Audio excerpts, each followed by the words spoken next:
Well, welcome to B2B Content Strategist. It's so nice to have you on the show. Great to be here again. It's been, a couple of years before we talked last? Yeah, it has. So I'm so excited for the conversation and everything you've got to share. I'm sure it's going to be fantastic. So to kick things off, could you just share just a bit about your role as content marketing lead at Auror and also what the organization does as well for anyone who's not familiar? Yeah, of course. So it's a fairly new role. I'm about 3+ months in at the moment. So pretty fresh, but been a really exciting 3 months. So Auror itself does retail crime intelligence. So for the marketers listening to this, I think maybe a good comparison might be something like Gong from the intelligence standpoint, right? But Gong for salespeople, Auror does that for retailers, right? For loss prevention teams. And so gives those insights that they need to kind of connect the dots between offenders, like frequent offenders, right? In looking at license plates and data to kind of like connect those things and to make stores and communities safer. So interesting. It sounds so exciting. Feels like you're playing your part in fighting against, crime and misdemeanors and things like that. It's really cool. What else is there out there that is similar to what you guys are doing then? Is it really quite new technology? It's fairly unique the way that we approach it. Obviously there are competitors for any type of SaaS out there, but the way that we approach it it's just the software side, right? So it's not the hardware, and that can be sometimes a misconception. Is like there's surveillance tech, and we integrate really well with a lot of the LP ecosystem, we call it, loss prevention ecosystem of tech. But we really shine in that intelligence side of things, right? And sort of like connecting all of these disparate pieces of data together to tell the whole story so that you get those real-time alerts and so that you're prepared for repeat offenders like that might be entering the premises, et cetera. Awesome. Really interesting. And in terms of your role, so heading up the content marketing side of things, I know obviously you mentioned you're fairly new into the company and the role. What does your team look like? Yeah, so it's a fairly small but mighty team in the content space specifically. So it's me and Tao. So Tao is our content marketing specialist, and she is based in New Zealand, and she's been with the company about, I think, 1.5 years. So she comes from like the journalism side and is just really, really impressive. And it's nice because we're a global company, like to have that flexibility of she's on the New Zealand time, so totally different time frame. We have a little bit of overlap in my afternoons, her mornings, and then me being in North America can sort of take over that time zone. So, like I mentioned, it's relatively new, so we're sorting out exact kind of like roles and responsibilities. But so far, I think it's that part of it's worked out nicely, and we're sorting out, okay, like when. Are you going to be online versus I'm going to be online, and, what things like give you energy, what things give me energy. So, a lot of her role has been around video and like the events. We do a lot of trade shows, a lot of events for retailers. She's really good at that, really likes that, and has done a lot of scripts as well. But also, like I said, has that journalism background, is a fantastic writer as well. So both trying to bring, some writing chops, but then also open it up to sort of creativity and combined strategies. Like the other day, we were just talking about language, right? Like how do we better define our language as we continue to add new features and new capabilities, right? And how do we talk about things that can be challenging to talk about, things like privacy, things like crime, right? Like you really want to make sure that you have like the same shared language around that. And so that's been a first step for us, is kind of revisiting that comms guide and talking through how do we want to talk about this challenge. I think that's a really kind of exciting and interesting aspect of the content journey, though, figuring all of that out, isn't it? So it's a really interesting stage to be doing that. In terms of across your career, so I know you've worked in various different companies in different marketing roles, and I know you have quite a preference towards the content side of marketing too. What do you prefer as a leader across content marketing functions to generally keep as an in-house expertise? And then what areas do you more prefer to go to market on a maybe more temporary basis, or just bring those expert skill sets in on a more flexible basis? Doesn't necessarily need to be hired in-house. Yeah, I think when I was kind of mapping out some of the content strategy, I start with what do we have, right? Like what are the current programs that we have, like that are live, that are active, and their sort of maturity stage. So, right. So what are our mature programs? What are our immature programs? And then what are some like net new programs that we want? And so I think the easiest place to outsource is a lot of those more mature programs, right? Where it's like, you should have some sort of a cadence for that, right? Like whether it's design, content, like I should be getting into a rhythm with those things. And once you get into a rhythm, it should be easier to hand off like some of those things. And so I think about that. I think about the context, right? So how much context is needed for this program, or how much context is needed for this project? And so then you think about the brand implications, right? Like how well would you have to know our brand, right? And our language and the nuances of that brand, those things that I was mentioning before. So there's that. And then there's the context of the product too. How well, like, do you need to know our product for this? So I think a lot of product marketing content, sometimes that lives specifically in product marketing, and maybe you don't have to worry about it as much, but anything that's really getting detailed about the product and how we're talking about it probably makes more sense to be in-house, unless it's, a copywriter that you're working with frequently and has almost become a like retainer in-house partner. So those are just like a couple questions that I have to think through. But to me, it's like, okay, if you have a mature program, let's think about how can we outsource some of those things, and that'll just carve the time that you need for mapping out those new experiments and also taking the immature programs to mature. It's really interesting. When I've been asking that question across this season of the podcast, how I feel like it's two different answers that I often get yourself with the maturity, like, get to the point where you've defined the systems and the processes, you figured it out, and then that's a point at which, you can start to bring some support in.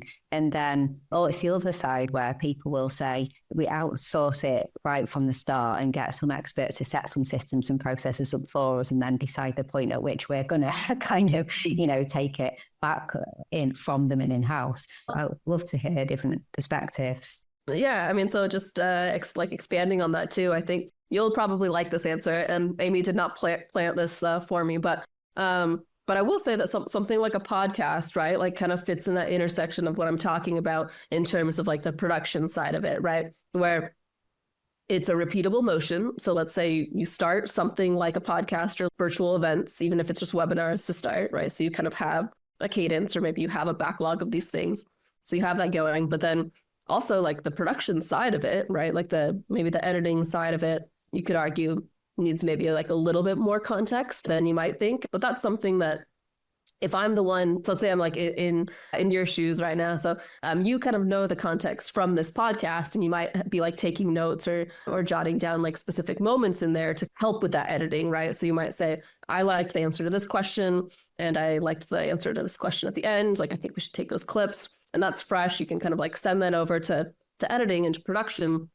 And that seems to me a pretty good use of resources to outsource, right? But I can see to the other side of it, as a contractor, like in the past, I have helped companies who want to just try something, right? Like they're not 100% sure that the program might be worth investing in. And it might be worth investing, $5,000, $10,000, and maybe a contractor to let's launch this program. Let's launch a version like of this program kind of as a project. So the one-off. And then if that goes well, like let's think about turning it into a program, right? And so I can kind of see either side of it. And it kind of also depends on your in-house resources and interest too. So for me, like I like to be able to carve out time for the innovation in-house, right? Like if I had to outsource all of the innovation, I think that would be sad for me in a way, right? And so I think like that is one of the more exciting parts of marketing, is finding that balance of what things make sense to outsource, or is there a balance of I'm going to bring someone else in from the outside to get me up to speed, like on how to run something like this properly, right? But then, maybe you run with it later. A report might be a good example of like I've helped with quizzes and reports in the past, right? And so it just like understanding like how to get your arms around a project that big, maybe it makes sense to kind of bring someone in early. But then for me too, it's like, okay, we're not going to be able to add more programs unless we outsource in some way some of these existing tasks that we have. Yeah, absolutely. Like you said as well, I mean, it's a question of it depends, isn't it? There's so many different factors at play, aren't there? So it completely makes sense. Across your career, could you share with me the most memorable campaign, like B2B marketing campaign that you have been involved in? So it doesn't need to be the most successful, but just something that really stands out to you as being just like, you always look back at that and it's just such a memorable campaign. And why, why does it stick in your memory so much in terms of how it ran and the success factors? Yeah, it's funny because another question that you sent over, I think I could give the same answer for both. So I may cheat a little bit and just combine these two questions, but memorable campaign and like a mishap kind of like brilliant. I love it. in a way. So I'll explain. So we had kind of a brainstorm. This was back at Julie. And I've told this story a lot because I think it's fun. We had a brainstorm around, okay, what are we going to do to announce kind of like our status and a lot of these different G2 grids, right? So we had some sort of different awards for G2 and we wanted to make kind of like a big splash around it. We had also, I think, gathered a lot of reviews too. Like we just wanted to make a really big push like for G2. And my boss at the time, our VP Mark, he was talking about, okay, like we need G2 to work. And he was just kind of like announcing it. And I heard like GQ at one point.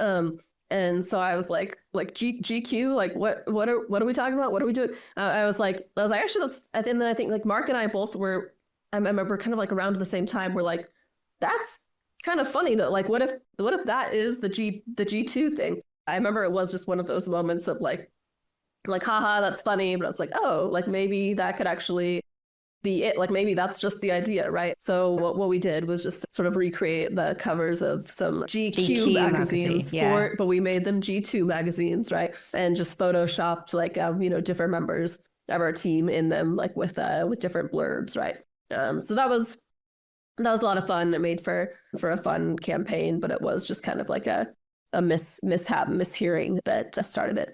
That you made the most of it, and then it became the actual campaign. I love it. That's such a good story. We're happy with the outcome and the content and all of that as well.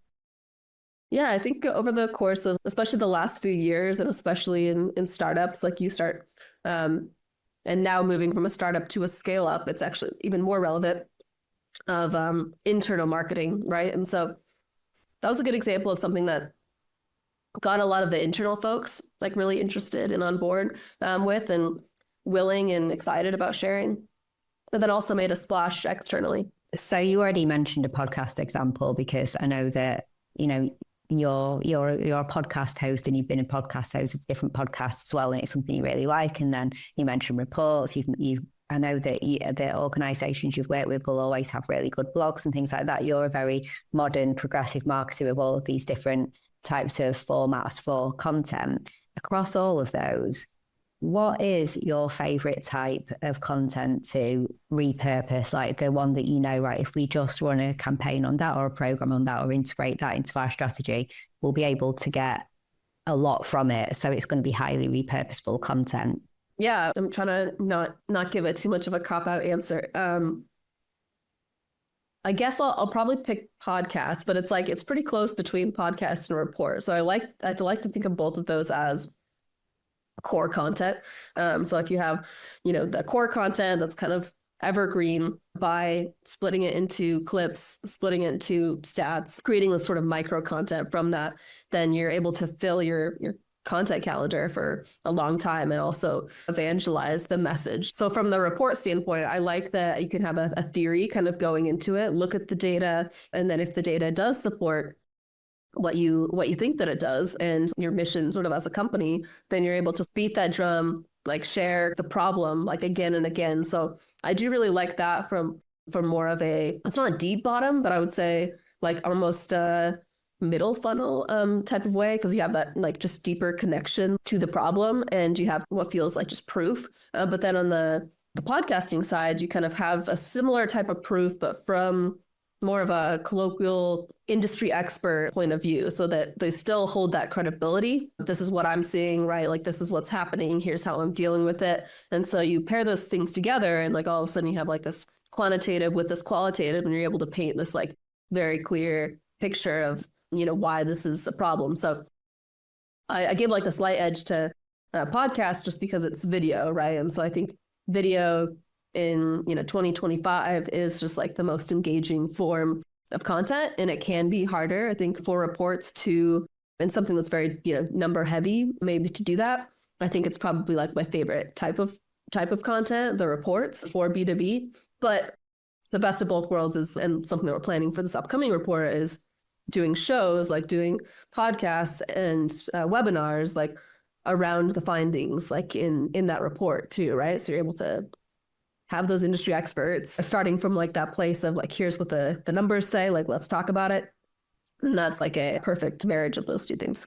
Absolutely. When you were saying that about how, the differences in podcast as video, I was thinking exactly the same thing. I was thinking, yeah, but you can take the 10 key sections of the report, can't you? And that could be a 10-part podcast series as well, where you get the internal experts from your company to discuss the findings of each chapter of the report. Or, reports are just the gift that keeps on giving. And also, I just love, well, we'll come on to AI in just a sec, but in this world of AI generated content and everything sounding the same, what I love so much about reports is that it's unique, differentiated content. So, AI is not going to be competing with you on that. And then the ways that you can share your individual, uniquely created, differentiated content in lots of different ways, including hopping on the mic, as well as graphics and infographics and blog posts and separate articles and things like that. They're not easy though, are they? I mean, like, we're not saying you can do a report overnight or over a week or even over a month, really. Like a meaty report takes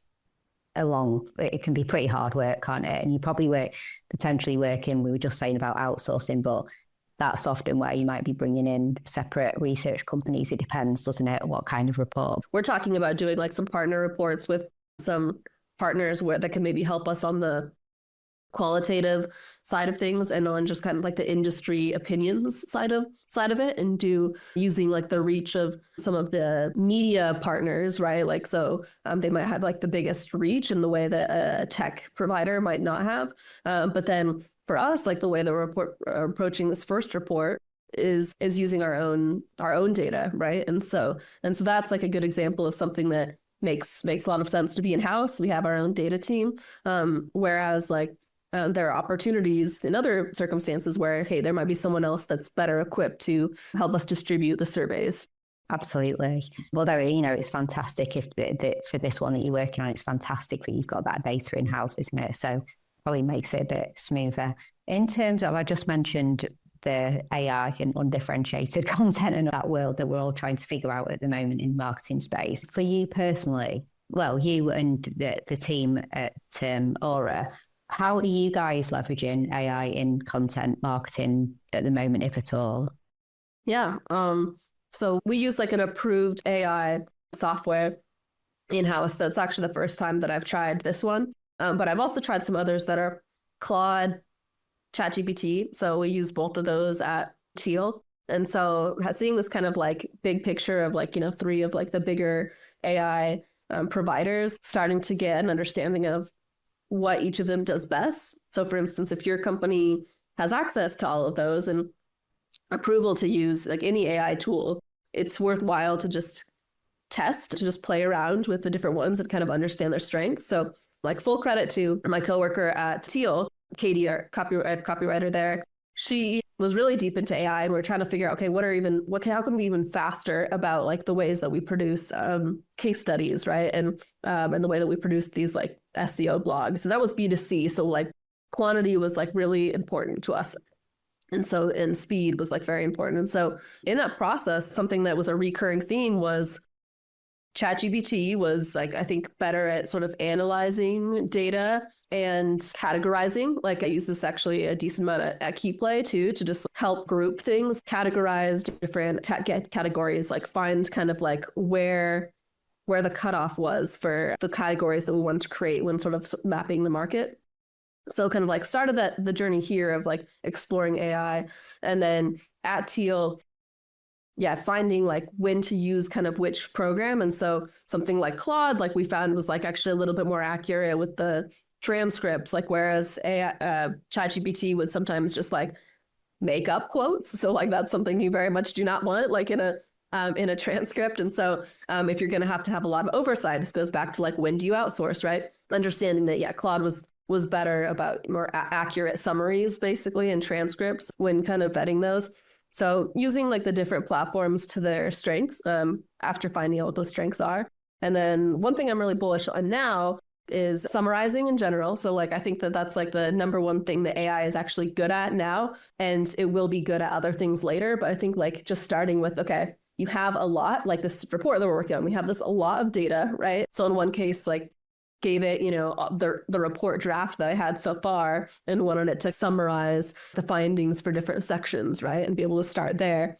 And then my learning from something like that was, okay, this is pretty good, but they're not getting our language correct, right? The way that we talk about the space and like the way that we've set up our brand guide. So like the next step is then giving it our brand guide. So that's like something that we're working on right now, is expanding on the glossary that we have in-house and expanding on our tone and voice documents. And once you're able to give those to whatever AI platform that you're using, it's able to kind of like take in that context, but it does need like a lot of oversight to make sure that you get your brand right.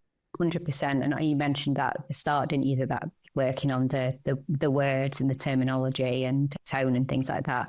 It'd be really interesting to see how much AI can develop to become better at taking brand tone of voice editorial guidelines and things like that and incorporating it. Because as you said, the tools are all very different. Some can do that and some still can't exactly do that, can they? But it's all evolving. But the tool that you mentioned that you guys have been using, is that a proprietary tool? The first one that you mentioned, is it a proprietary built AI tool for the staff at the company? No proprietary AI tools. Like all of the ones that I've used, or the core ones that I've used, have been open that anyone can sort of sign up for. So, the way that you make it not proprietary, but if you make it your own, is, you can set up those brand bots, right? Or brand kind of like chat bots. And so we have been able to do that at other companies. Okay, here, actually I have a little bit of a funny story. So when I left Teal, my coworker there said that she set up a Camille chatbot, essentially. So essentially like trying to emulate some of the feedback so like that I would like typically give in a chatbot form. And so now it's like she texts me every once in a while, and we're pretty good friends, and mentions like whatever like funny thing like my chatbot told her about her content. You live on. Really, I live on. That is it's so a great funny. honor. I love that. That's brilliant. That's kind of scary though as well, isn't it? Like imagine how much that could get enhanced, that our employers just clone us, us like just constantly see what we're doing and say we've got to the point where we've built an AI version of you and off you go. It's scary enough in that like my not the coworker, not the company, but like the coworker specifically, and very pointed into like what it's trying to do and capture. But it's like something that should be able to do that, like based on your brand guide, right? Like if you're documenting everything well enough, or if you're explaining the why. And I try and do this now, like this is part of the reason I try and do this, like when I give feedback, is okay, why am I suggesting this change, right? Like what's like the greater implication? And then try and document those in your content or comms guideline, right? Of like, okay, I'm seeing this thing come up a lot, right? And so like this seems to be like a recurring challenge for maybe freelance writers, like especially. And I've done this on a contract basis in the past too, is just like review a lot of different content that like a freelancer has created, and then like see kind of where they may be kind of like making the same types of mistakes over, and then like documenting those things. And then that kind of just can like help build out your brand guideline. Yeah, completely. It's just, like when you work with any new human writer, like you just said, like I always, new joiners, I'm like, can you just make a note of every bit of feedback you get and have this running list? Because I don't want to say anything twice. Like if you just refer and then use that as your checklist, and it's just how you train people, isn't it? So it's just training the AI in the way that you train the humans. Yeah, super interesting. So we've got to the part of the episode where I ask you a question that was actually posed by our last guest. So I love this. We're asking every guest if they were, in a room full of leaders in the content marketing world and they had a question that they could ask, what would it be? And our last guest was Megan Eels-Monroe, who is a content marketing senior manager at Folio. And her question to you is, if you're hiring a content marketer, what skills do you look for that are absolutely essential? Yeah, I think this is a great question. And now I'm trying to think about how I'm going to have a question of that level, which I probably won't. But answer to it is, so you find someone who can see the story. Like, this is like the common theme that I've just come back to is, are they able to kind of like see the full story or see kind of like the insight to the story, right? So we talked about doing reports, right? And so in a report, you might have tons and tons of data. 90% of it like may not be insightful, not interesting at all. Can you find the person who can find like the story within that data, right?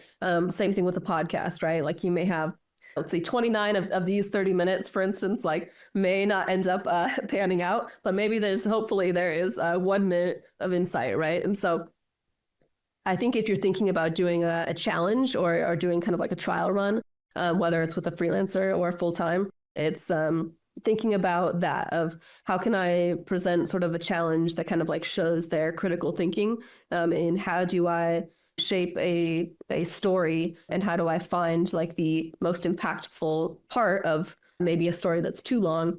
So it's kind of this version of editing, like in a way, of like, are you able to see the story? So one thing that I didn't mention as much on this is that also means like pitching a net new type of story, right? Like, are you able to show that you know what good looks like, right? Like that, okay, this type of a headline with this type of an angle, like this, I think could really work, right? So if you're planning out maybe like the podcast in the future, that can come into play. But then also, I think giving a challenge where it's like, here's what we have to work with, right? Like I think about this as like the content fuel. Like it might be just like a lot of long form, it might be a lot of data. It's like, here's what we have. Like, what's the best way that you can think to frame this out? And then the third aspect of this that I'd look for is their persuasive writing skills, in a way. And this kind of depends on exactly who you're looking to hire, whether it's like more of a copywriter, conversion side of things versus editorial. There might be like a different type of leading into this, but I think being able to bring it back to, okay, what is our message that we're trying to share? And that goes all the way back to the founder, to the CEO, to the company story. What is it that like we're trying to do at this company? And then how do we create content supports that sort of like point of view? And so I think sort of giving some sort of like a challenge to, or could just be a question of, how would you present a compelling case for this? Like that's a lot of how I think about creating copy, is like creating a compelling case for the story that you want to tell.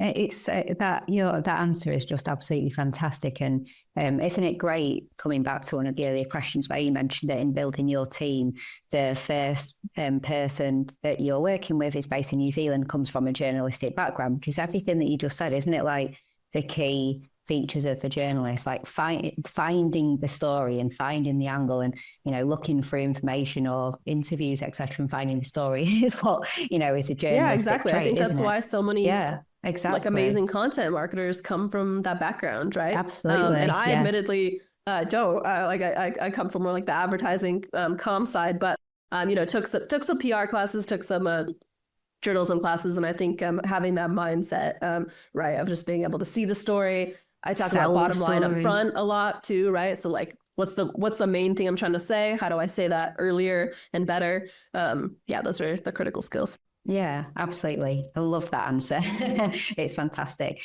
So finally, what question do you have for the next guest? Yeah, I mean, this is more just a curiosity question. We know that AI is hot right now. We've talked about it in this episode a little bit. And so to me, like I am always curious to ask content leaders what they think the best use cases for AI in B2B SaaS content specifically. I mean, it might depend on the guest, but what's the best use case for AI in B2B SaaS content?